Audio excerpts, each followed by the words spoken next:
Coucou les beautiful, j'espère que vous allez bien. Aujourd'hui, je vous emmène avec moi en voyage puisqu'on va aller découvrir une école un petit peu spéciale du côté de Lançon, dans le sud de la France.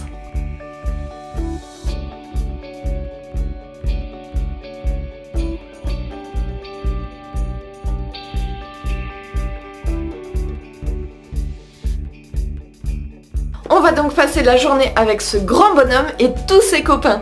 D'ailleurs, vous ne trouvez pas qu'il y a comme un petit air de ressemblance avec Svanouche? On est un peu sur le même genre de patate quand même, non?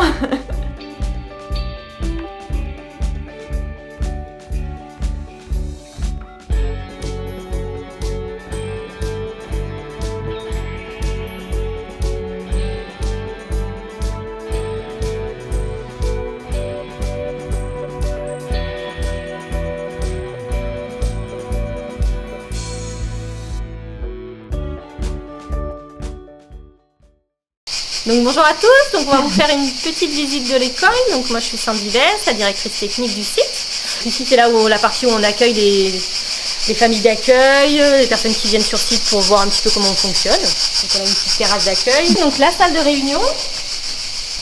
Donc, cette grande salle de réunion nous permet du coup de recevoir les familles d'accueil quand on a besoin de faire nos explications. Et puis un petit peu plus loin on a les bureaux. Ça permet à tous les éducateurs de travailler ensemble. Ça nous permet également de pouvoir laisser nos chiens à la place parce que c'est une partie importante de faire travailler les chiens qui restent tranquilles, en pas bouger. Alors suivez-moi, du coup je vais aller vous faire visiter le chenil. Donc là on va aller visiter du coup le chenil où on a à peu près un accueil de 10 chiens sur site.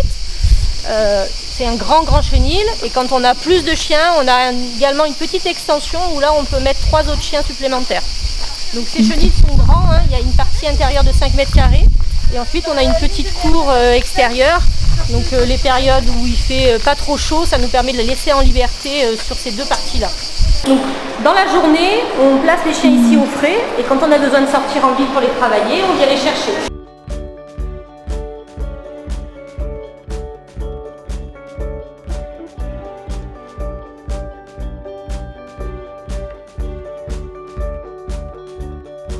Au besoin l'hiver, on va rajouter des couvertures et on a aussi un système de ventilation et de chauffage pour l'hiver.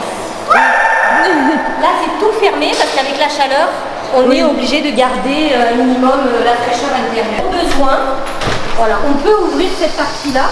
Ils ont un accès extérieur. Ils ont un petit balcon, ouais, rien que pour eux.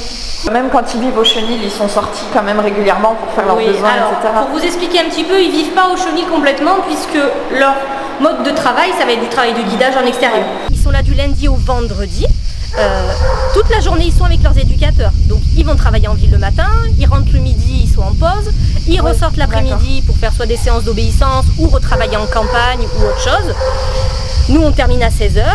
À partir de 16h jusqu'à 17h, ils sont tranquilles au chenil. Et ensuite, le soir, on a le gardien qui prend le relais et qui refait les sorties du soir.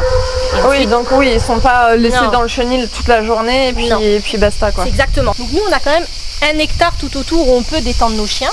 On les détend également en extérieur. Mais autrement, on a des parcs dédiés à ça. Ils sont encore en cours de réalisation. On voit là, c'est de la terre battue, on a des cailloux, y a des pierres, ça va pas du tout, donc ça va être tout refait. D'accord. Donc on a un parc qui a été réaménagé tout au bout, qui est un essai sur du pavé en fait. Donc c'est pas mal pour les chiots parce qu'il n'y a pas de cailloux, il n'y a pas de gravier, ils peuvent rien ingérer quand ils sont là. Mais à terme, pour des adultes, c'est moins confort. On aimerait avoir de la terre bien compactée. Je vais vous faire visiter également notre terrain d'obéissance. Parce que du coup, quand on reçoit les familles, une fois par mois, on les reçoit sur une après-midi où là, on appelle ça les séances d'obéissance collective. Ils viennent, toutes les familles qui ont des chiots en famille d'accueil sur la première année. C'est notre rendez-vous. Et là, ça nous permet de faire avancer le chiot, voir où ils en sont, s'ils ont des problématiques sur la marche en laisse, s'ils ont des problématiques sur le rappel ou autre. Et surtout aussi de pouvoir travailler en groupe. C'est important pour nos chiens d'avoir du contact avec différents congénères. En bas là, ici, c'est notre grand terrain d'obéissance. Donc là, avec la chaleur, l'été, on fait plus de séances parce que c'est pas gérable. Mais à partir de septembre, on reprend les séances collectives et on fait de septembre à juin. Ils sont lâchés ici en extérieur? Alors, ils sont lâchés, oui, très régulièrement, mais ils sont lâchés sous surveillance de l'éducation. éducateurs. Donc en fait, chaque éducateur, quand il est là de la semaine et qu'il a ses chiens en gestion, s'il estime que ces chiens peuvent être lâchés avec les copains, ils sont lâchés. S'il y a un travail spécifique à faire sur un de nos chiens, il va être peut-être en longe. Ça va dépendre de son avancement du travail en fait. Les jeunes chiots, souvent, ils sont plus sous surveillance en longe. Puis les plus avancés, ils sont en liberté. Et puis après, c'est à harmoniser tous les chiens ensemble. Mais ça nous arrive que tous les éducateurs soient présents la semaine et que des fois, on ait 15 chiens en liberté. Et ça arrive qu'il y ait des tensions des fois entre les chiens? Oui, ça peut arriver. Des chiens qui ne s'entendent pas? C'est pour ça que les éducateurs doivent faire le rôle du coup de régulateur sur leurs chiens. Même si on a des légères tensions, on n'a jamais de bagarre. Ah ouais? Non, parce qu'ils sont équilibrés et qu'ils sont préparés depuis tout petit. Et ça, la socialisation, c'est un point vraiment super important dans la vie d'un chien. Et ce serait vraiment l'idéal si ça pouvait être aussi bien fait avec tous nos chiens de particulier. Mais bon, ça, c'est dans un monde idéal. En repartant, je vais juste vous montrer le logement pour les personnes déficientes visuelles. Quand ils viennent sur site et qu'ils logent sur place, on a un logement attribué exprès pour eux. Ça leur permet du coup d'être dans un environnement sécurisé. Ils sont accueillis par notre gardien hôte d'accueil qui prépare les repas, les petits déjeuners. D'accord. Ils ne sont pas tout seuls. Pour quelles raisons elles sont amenées à venir sur place, les personnes? Alors elles sont amenées à venir sur place quand elles sont pour leur dossier. Donc quand elles font une demande de chien guide, nous ça nous permet du coup de pouvoir évaluer la personne. Donc on la va faire la venir sur 2 jours. Donc sur ces 2 jours, ils vont rencontrer un instructeur en locomotion, 1 ou 2 éducateurs. Donc là on appelle ça la sensibilisation chien pour voir quel type de chien peut correspondre au niveau du rythme, de la taille. Donc ça permet d'avoir une première approche chien. Ensuite ils ont un rendez-vous avec une psychologue, avec la directrice technique également, et si on peut la directrice générale, pour pouvoir du coup avoir une vue d'ensemble. Et donc ça permet sur ces 2 jours-là après de statuer et de faire le point tous ensemble, de voir si la personne elle est au point pour avoir son chien tout de suite, ou s'il va falloir faire une rééducation avant, ou s'il faut attendre un petit peu, voilà. D'accord. Faire le point. Et ensuite, quand le dossier est accepté, quand elle va avoir son chien, on va la faire venir sur 1 semaine sur site. Donc là, l'éducateur va prendre en charge la personne et le chien, va lui expliquer comment ça fonctionne, la personne va apprendre vraiment les ordres principaux, travailler en ville, en campagne. Et au fur et à mesure de cette première semaine, qu'elle aura bien appris à travailler avec son chien, l'éducateur va l'accompagner 1 semaine sur le domicile. Et oui, car intégrer un chien dans sa vie, c'est vraiment un très gros bouleversement, d'autant plus quand on a un handicap. En plus, il faut faire matcher le chien avec le bon humain pour être sûr que ça colle. Ils ne sont pas tous identiques en termes de rythme de marche naturel par exemple, ou alors tout simplement de force ou de dynamisme. On ne va pas mettre un chien qui soit très dynamique et très sportif avec une personne qui ne l'est pas du tout et vice versa. Là, on va travailler les principaux trajets. Apprendre à intégrer le chien dans la vie quotidienne, etc. Voilà. Oui, puis que le chien s'habitue aussi. Et sur cette première semaine, ce qui est super important aussi, c'est qu'on fait rencontrer les familles d'accueil qui se sont occupées du chien. D'accord. Du coup, la personne déficiente visuelle, les familles d'accueil se rencontrent, ils échangent. Ça permet à la famille d'accueil de finaliser et de pouvoir voir où va aller son chien, parce que mine de rien, on s'y attache. Voilà, ça a permis de finaliser Sachant qu'en France, c'est 1% de la population de déficients visuels qui a accès à un chien. Et c'est vraiment dommage, surtout quand on sait que les listes d'attente pour avoir un chien sont de 2 ans, ce qui est énorme. Que ce soit l'aide au quotidien pour se déplacer et dans la vie de tous les jours, les chiens apportent énormément, mais également sur le plan émotionnel et également en tant que vecteur social.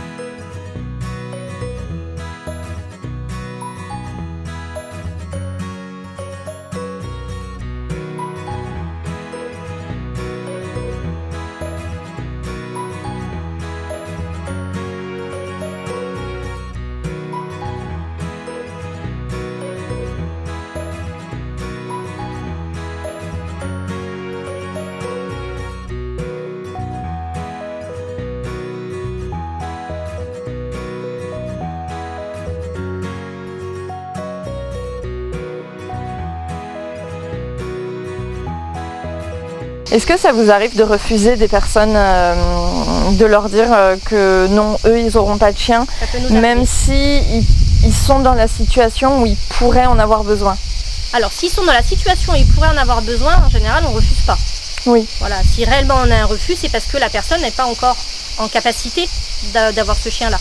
Soit elle a vraiment une rééducation encore à faire, soit au niveau de sa vue, elle n'est pas suffisamment basse, et donc le chien va être plus une gêne qu'une aide. D'accord. Voilà. Et quand vous parlez de rééducation, c'est quoi exactement? C'est une rééducation en locomotion.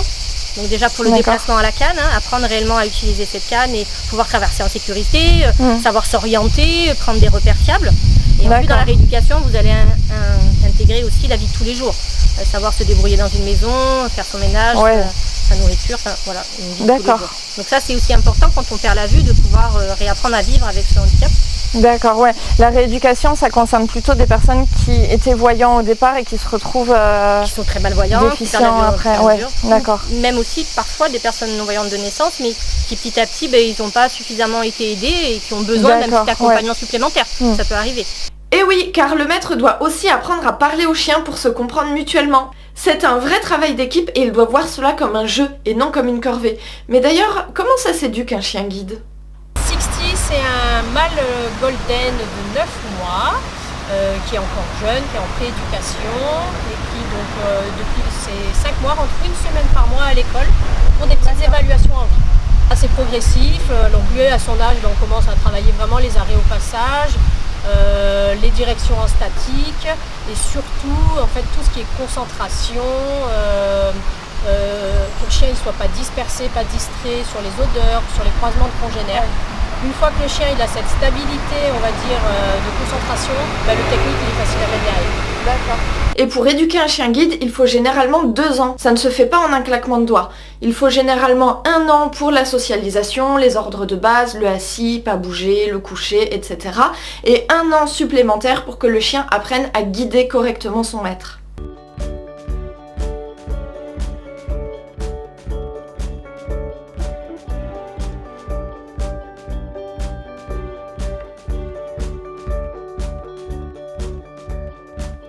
Il y a des chiens qui sont plus sensibles, il y a des chiens qui sont un peu plus difficiles, il y en a qui sont plus têtus. Et on ne va pas forcément aborder les exercices de la même manière, mais on va essayer de rester au maximum dans du travail positif et on va dire sur la coopération avec notre chien. Est-ce que au niveau des mots que vous utilisez pour s'adresser aux chiens, c'est standardisé aussi ou pareil, c'est chacun? Les ordres, les mots, on va dire les ordres qu'on emploie avec les chiens guides, ils connaissent une 50aine d'ordres en fin d'éducation, ce qui est quand même énorme. Dans notre école, les grandes lignes sont standardisées, on utilise tous les mêmes termes.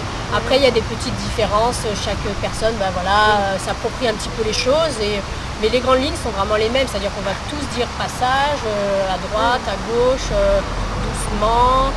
On va lui demander ta place quand le trottoir est obstrué, ça va être assis, couché, pas bouger pour la stabilité. Donc voilà, vraiment les grandes bases restent les mêmes. Tous nos chiens guides au niveau national connaissent les mêmes ordres, c'est-à-dire une 50aine d'ordres, c'est aussi bien les ordres techniques que les ordres aussi dans la vie de tous les jours en chien de compagnie, parce que quand le chien guide est à la maison, c'est un chien de compagnie. Et oui, voilà.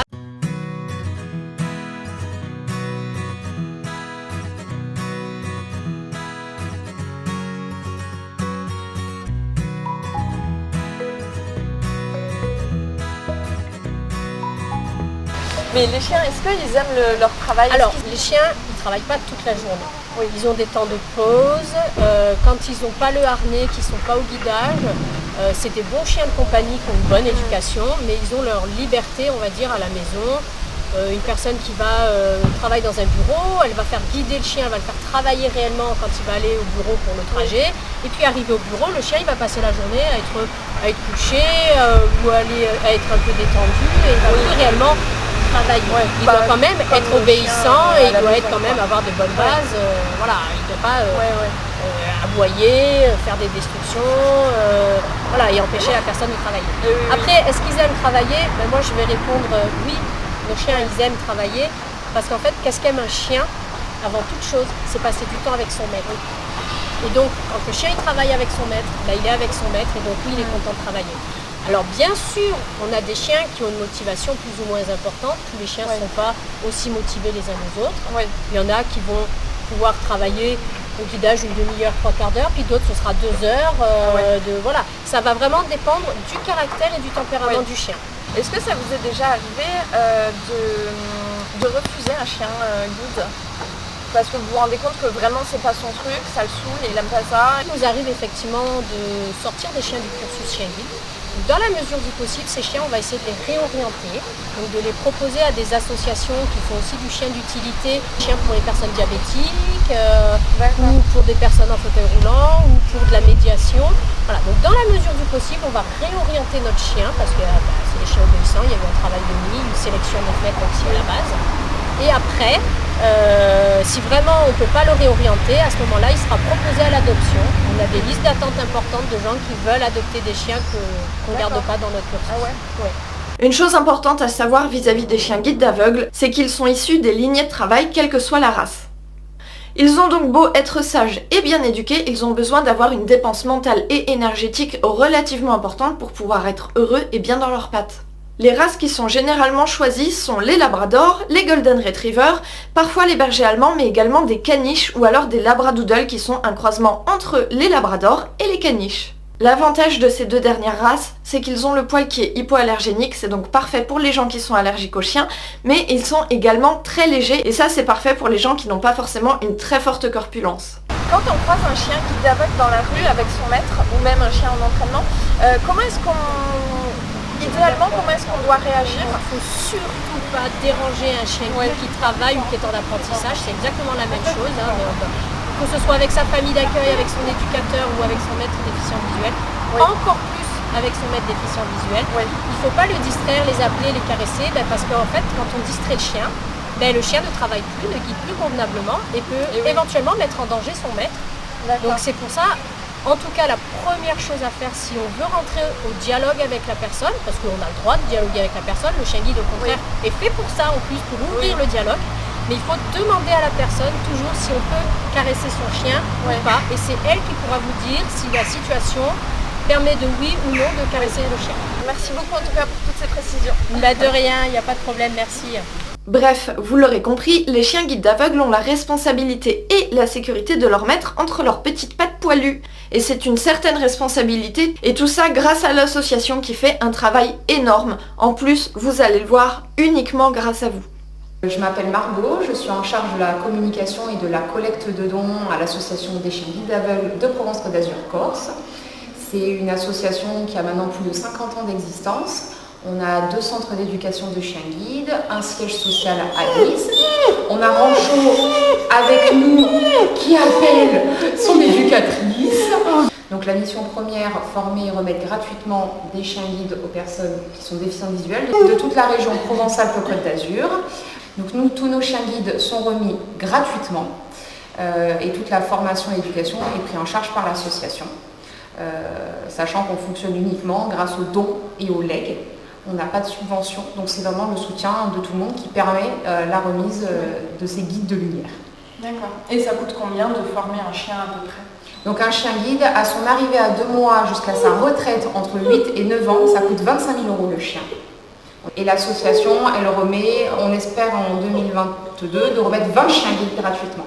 Donc voilà, je vous laisse faire le calcul ça fait beaucoup financièrement ça. Et donc cette année, on lance cet été justement un grand défi solidaire pour permettre à tout le monde de découvrir la cause des chiens guides et de nous soutenir. C'est ce qu'on appelle un peu mobiliser vos talents. Mobiliser vos talents, en 2 mots, qu'est-ce que c'est? C'est un défi que vous pouvez utiliser entre vous pour utiliser vos passions pour réunir les personnes de votre entourage et valoriser la cause des chiens guides d'aveugles. Si par exemple vous êtes bon en cuisine, vous pourrez organiser un repas, inviter vos familles, vos amis, bref votre entourage pour faire un dîner sur le thème des chiens guides d'aveugles et pouvoir valoriser la cause auprès d'eux. L'association des chiens guides d'aveugles est très mal connue alors que pour autant elle ne fonctionne que grâce à vous et elle n'est absolument pas soutenue par l'État. Ce qui, à mon sens, est une véritable aberration. Plus on sera nombreux à les soutenir, plus ils pourront aider de personnes en déficience visuelle. Et ça, c'est vraiment incroyable. Pour rappel, la liste d'attente est de 2 ans pour avoir un chien qui soit guide et ça creuse un véritable fossé qui isole les personnes qui sont en handicap visuel de la société. Donc faire connaître ces différents aspects auprès de votre entourage et soutenir l'association de cette manière, c'est l'une des meilleures choses que l'on puisse faire. Souvent on veut faire quelque chose, mais on ne veut pas toujours. Voilà, on veut soutenir une cause, on se dit ah moi j'aimerais bien aider, je ne sais pas comment. Ça c'est une des solutions et en plus ça laisse le champ à tout le monde de choisir comment. On a l'éducatrice qui fait des signes de l'autre côté. Tu veux le récupérer? Riva! Oh, elle va filmer en fait. Oh là là! Du coup ça joue sur le moral aussi des personnes qui sont en handicap visuel. C'est ça, en fait c'est un vrai lien, ça casse la barrière du handicap visuel et c'est très important pour nous. Parce que le handicap de manière générale déjà a tendance à isoler, le handicap visuel en particulier, et la présence du chien permet un lien et souvent on le remarque auprès de maîtres, ça les aide aussi à communiquer avec le monde extérieur en fait. Ce sont des animaux qui sont heureux, dont on prend soin, ce sont des chiens de travail, mais ce sont des chiens qui sont bien dans leur tête et qui seront toute leur vie avec leur maître. Et puis en plus, comme c'est des chiens de travail, le fait de devoir se concentrer, de faire des choses pour les humains, c'est aussi un petit peu leur raison de vivre. Et il y a beaucoup de chiens qui sont issus des lignées de travail qui sont très malheureux parce que justement ils ne travaillent pas. Et je pense notamment beaucoup aux Malinois qui en souffrent énormément et c'est pour ça qu'il y en a autant en refuge, et aussi aux bergers australiens où quand ça commence à être de plus en plus à la mode, les gens veulent des lignées de travail, mais derrière, pour les canaliser, pour leur apprendre des trucs et pour les faire bosser, c'est vrai que c'est plus compliqué si il a une destination de chien purement famille. Un chien, il ne recherche pas spécialement d'être dans sa maison de 7h à 20h tous les jours. Oui, complètement. Ce sont des chiens qui illuminent le quotidien de leur maître et vraiment on tient à ce terme illuminer dans le monde un peu obscur de la non-voyance. C'est des chiens qui illuminent le quotidien et on a beaucoup de personnes souvent qui me disent « Ah, c'est bien ce que vous faites, j'aimerais vous aider, mais je ne sais pas comment ». Évidemment, voilà, ce qui est fait pour vous aider justement. Pour nous aider, alors j'allais me dire, il y a plein d'options, c'est toujours facile à dire. Pour nous aider, si on habite près d'un centre d'éducation de chiens guides, donc soit nous ici, soit à Alençon-Provence, soit à Aise dans les Alpes-Maritimes, il y a un centre à Toulouse également. On peut se proposer pour être famille d'accueil. Moyennant beaucoup d'investissements évidemment. Il faut éduquer le chiot, il faut faire ça. Voilà. Oui, bien sûr. Donc on a ce moyen-là, ou devenir bénévole de l'association, ou alors devenir aussi donateur, parce que tous nos chiens sont remis gratuitement, mais ils sont uniquement financés par le biais de dons et de legs. Donc évidemment, on a à 25 000 € le chien, je vous laisse faire le calcul. Et on a aussi maintenant eu beaucoup de demandes sur les réseaux en fait pour nous soutenir, donc de ne pas hésiter à nous suivre sur nos différents réseaux sociaux. Et fin septembre, on a toutes les écoles de chiens guides de France qui ouvrent leurs portes, une grande journée porte ouverte. Nous, ça sera le samedi 24 septembre ici à Alençon. Et toutes les personnes qui ont pu mobiliser des talents cet été peuvent venir nous voir en septembre et venir rencontrer nos chiens, notre équipe technique, tous ceux que vous avez pu voir. On accueille concrètement ce que ça va aussi à faire. Et voilà, l'aide de tout le monde fait qu'on peut continuer nos missions. Ça fait plus de 50 ans qu'on le fait, on continue à se battre au quotidien. Mais on a aussi besoin d'être connus pour tout ce que l'on fait. Oui, bien sûr. Est-ce que les chiens qui sont guides d'aveugles ont plus de droits que les chiens lambda, les chiens de famille, les chiens de particulier? Alors oui, le chien guide, il est reconnu comme aide technique, le chien guide et le chien guide en formation. D'accord. Donc, c'est-à-dire que les jeunes chiens à 4 mois ont les mêmes droits que les chiens guides de 5 ans, par exemple. D'accord. Donc en fait, les droits des chiens guides, c'est l'accès partout, à tous les lieux publics et gratuitement. Oui. C'est-à-dire que le chien guide, il peut monter avec son maître dans le bus, le train, le métro, aller à l'hôtel sans surfacturation, sans muselière.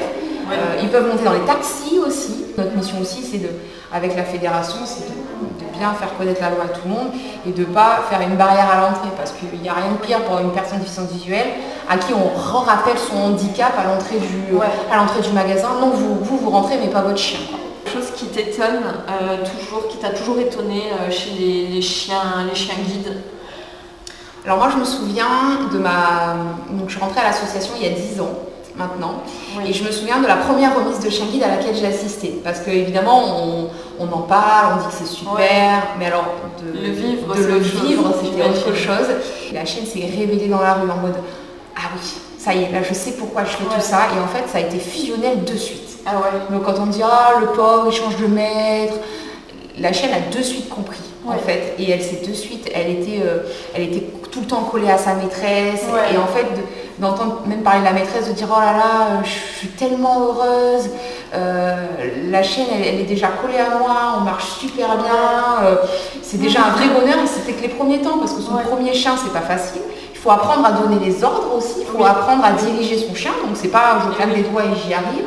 Donc nous la remise elle dure 15 jours justement pour que l'éducateur apprenne à l'équipe à fonctionner. Mais déjà, au bout de 2-3 jours, c'était déjà fusionnel. Et en fait, en s'en apercevant avec les trémolos dans la voix, on comprend pourquoi on fait tout ça. Et c'est ça qui était magnifique, c'est que le chien a compris. Elle a été mise à la retraite là il n'y a pas longtemps, ça y est, elle la garde pour sa retraite. C'est vraiment les chiens, une fois qu'ils sont à la retraite, ils sont adoptés du coup souvent par les personnes avec qui ils ont vécu, ils ont travaillé toute leur vie. Souvent le maître l'adopte, quand c'est pas possible, souvent il le fait adopter par l'entourage, parce que c'est pas toujours possible pour une personne déficiente visuelle d'avoir 2 chiens à la maison. Oui, parce que du coup il faut qu'il y ait un autre chien pour continuer à l'aider au quotidien. Il y a un renouvellement, donc 2 chiens guides c'est quand même souvent c'est comme des gros chiens. Donc souvent c'est l'entourage aussi qui adopte les parents, la famille, les amis, le voisin. Et dans quelques cas, nous on a des familles d'accueil qui se proposent pour adopter un chien guide retraité et donc ils lui offrent ces derniers moments quoi, en chien de compagnie. Mais voilà, c'est entre l'âge de 8 et 10 ans, ça dépend. Quand même, ça fait une longue carrière. On est loin des chiens d'intervention de la police où à 5-6 ans c'est terminé parce qu'ils sont tout cassés de partout. Non. Après, il y a des chiens, comme nous humains, on vieillit plus ou moins bien. Et il y a des chiens à 8 ans qui, c'est bien de partir à la retraite. Et on en a à 10 ans, ils pètent la forme. Et on limite, les éducateurs les remettent à la retraite en disant bon ben là il faut vraiment arrêter, mais le chien sera encore prêt pour 10 ans quoi. Bah écoute, en tout cas merci beaucoup. Merci à toi. Tous les chiens sont super, ils sont super gentils, ils sont magnifiques, ils sont vraiment trop mignons. Et franchement j'ai été vraiment ravie de pouvoir venir et de découvrir tout cet univers. Parce que c'est vrai qu'on n'en entend pas beaucoup parler. Merci à toi d'être venu, d'avoir c'est toujours un plaisir de faire découvrir au plus grand nombre ce qu'on fait, notre cause et pourquoi on le fait, à qui on aide concrètement au quotidien. C'est vraiment, on fait vraiment le lien entre l'homme et l'animal et on crée vraiment des équipes et il y a de la fusion qui se fait. Et c'est vraiment voilà. En tout cas, vous souhaitez vous investir, il y a cette grande campagne, mobiliser vos talents cet été. Donc ça permet à chacun, à son niveau, de pouvoir apporter sa petite pierre à l'édifice. Et ça, c'est vraiment super. Très bien. Merci beaucoup. Merci. C'était une très belle conclusion. On a bien conclu, Riva, tu crois ou pas? Est-ce qu'on a été bonne? Et oui, bébé. T'es trop mignonne.